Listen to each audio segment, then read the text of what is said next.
Como escuchamos, un panorama que se vive actualmente no solo en ciertas regiones, sino a nivel mundial y que parece que va a seguir agravándose por los conflictos o los estallidos que se ven en algunas regiones o continentes, ya sea el conflicto en Rusia, Ucrania, también vemos problemas en Yemen, en Somalia, como también lo mencionamos, y todo esto se suma también las consecuencias del calentamiento global. Muy buenos días, gracias por acompañarnos.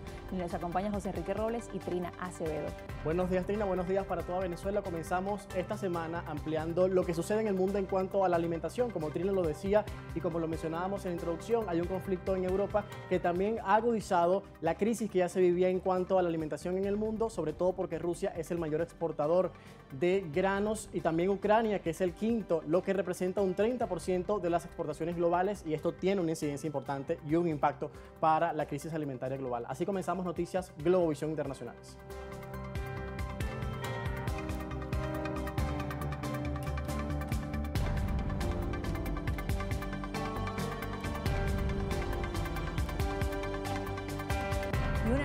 De organizaciones no gubernamentales internacionales han reportado que al menos 58 millones de personas, incluidos 29 millones de niños, padecen inseguridad alimentaria aguda y necesitan urgentemente de asistencia en África Occidental. La Alianza dio la alarma sobre la grave situación de inseguridad alimentaria y crisis de hambre en la región con motivo del Día Mundial de la Alimentación. Según los reportes, millones de hogares se enfrentan ahora a una grave escasez de alimentos que reduce en gran medida su consumo diario, lo que provoca una desnutrición aguda, alta o grave y enfermedades transmitidas. Entre estos, 8 millones experimentan inseguridad alimentaria severa y podría terminar en hambruna si no se toman medidas urgentes. Más de la mitad de los hogares afectados por esta inseguridad alimentaria aguda se encuentran en la República Democrática del Congo y Nigeria, mientras que en Sahel Central, que incluye Burkina Faso, Malí y Níger, más de 12.7 millones de personas están afectadas. En África Occidental y Central, en 2022 ha sido uno de los años más difíciles para los niños y sus familias,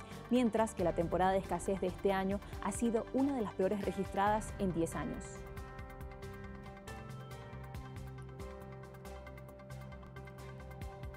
Mucha atención porque la Organización de Naciones Unidas advirtió recientemente que Somalia está al borde de una hambruna por segunda vez en poco más de una década y que se está acabando el tiempo para salvar vidas en este país asolado por la sequía. Veamos lo que han dicho. Me ha conmocionado profundamente estos últimos días el nivel de dolor y sufrimiento que vemos en tantos somalíes. La hambruna está a la puerta y hoy recibimos una advertencia final. El jefe alertó que la situación era peor que durante la última hambruna de Somalia en 2011, cuando murieron 260.000 personas, en su mayoría niños menores de 6 años. La nación asolada por el conflicto se considera una de las más vulnerables al cambio climático, pero está particularmente mal equipada para hacer frente a la crisis y se ve limitado el acceso humanitario a muchas áreas. Según la ONU, solo en Somalia, alrededor de 7,8 millones de personas, o la mitad de la población, se enfrentan a niveles críticos de hambre, incluidas unas 213.000 en peligro de hambruna. Se estima que alrededor de 1 millón de somalíes han huido de sus hogares en busca de comida y de agua. Y es por eso que la ONU informó que está ampliando la asistencia en el Cuerno de África a medida que el hambre se agrava en medio de una prolongada sequía. Advirtió que su impacto devastador en los medios de subsistencia del pueblo de Somalia. Veamos a continuación.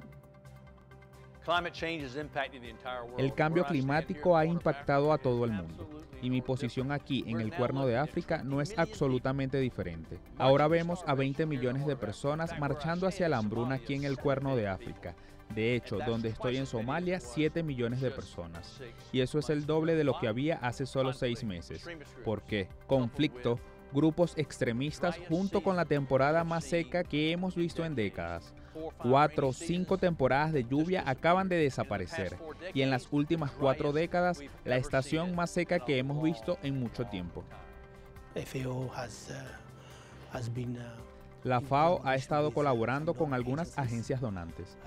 Ha adquirido algunos fertilizantes y los ha puesto a disposición de los agricultores de la región afectada. pero esta no es una solución sostenible. La solución sostenible es encontrar la paz para que la vida normal pueda continuar.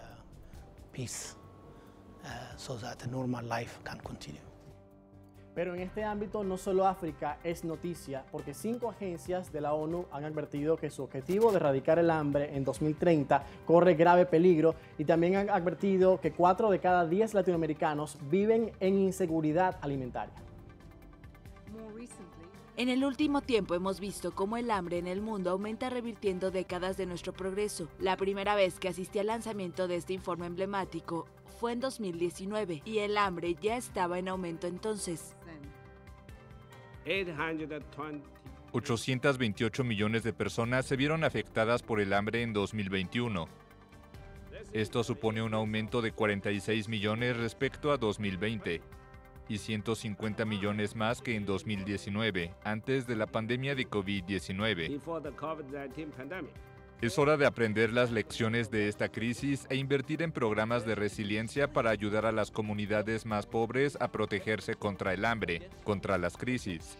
Si hubiéramos enhebrado con éxito esta aguja en el pasado, la guerra de Ucrania no estaría teniendo hoy un impacto global tan desastroso. Según un informe conjunto, un 7,4% de las personas con hambre en 2021 vive en América Latina y el Caribe. El representante de la ONU en la región para la alimentación y la agricultura afirma que 13 millones de personas han caído en el hambre en los últimos 10 años y 4 de cada 10 vive con inseguridad alimentaria. A nivel global, las 5 organizaciones alertan de la intensificación de los principales factores de la seguridad alimentaria: los conflictos, los fenómenos climáticos externos, las perturbaciones económicas y el aumento de las desigualdades.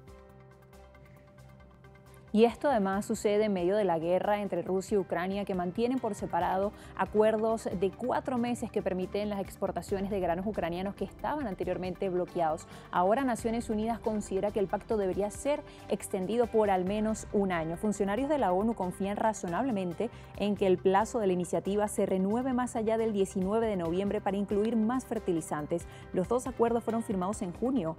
Uno para permitir la exportación de granos ucranianos bloqueados por la guerra y otro para las exportaciones de alimentos y fertilizantes rusos. Se estima que casi 7 millones de toneladas han salido rumbo a Europa, Medio Oriente y África. Estas exportaciones han contribuido a la caída de los precios mundiales de los alimentos, que alcanzaron máximos históricos desde el comienzo del conflicto entre Rusia y Ucrania. A esto se suma el encarecimiento del gas por la inflación de Ucrania, que amenaza con provocar una escasez mundial de fertilizantes, que a su vez ha disparado los precios de los alimentos y la hambruna, según advierten industriales, analistas y la misma ONU.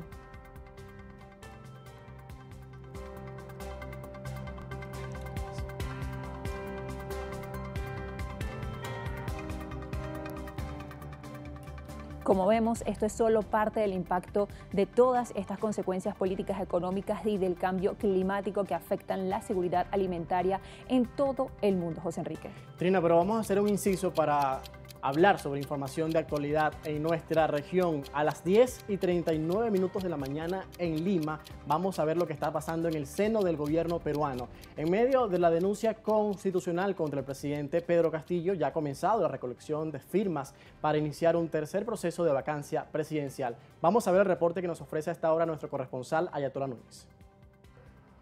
Así es, gracias por este contacto y muy buenos días. El tercer intento por destituir a Pedro Castillo continúa su trámite. El congresista Eduardo Málaga comenzó la recolección de firmas para su proyecto de moción de vacancia presidencial, que asegura corrige los errores que se cometieron en el pasado y que, sumando las acusaciones hechas por la fiscal de la Nación, lo convierten en un elemento más sólido y consistente para la remoción del jefe de Estado. Lo que resulte de este proceso será decisivo. Recordemos que dentro del Parlamento hay algunos congresistas que han sido señalados de apoyar a Pedro Castillo a cambio de recibir algunas dádivas.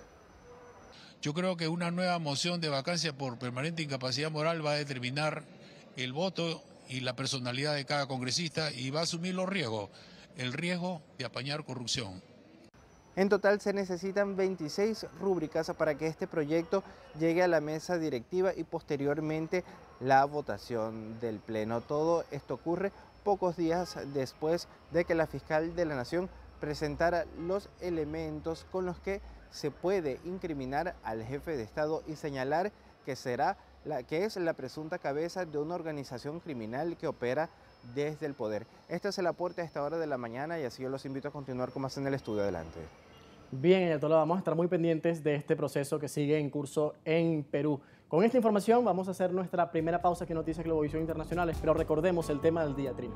Así es, al regreso va a estar con nosotros un representante del Programa Mundial de Alimentos para analizar este tema de hoy sobre la inseguridad alimentaria en el mundo. Ya regresamos.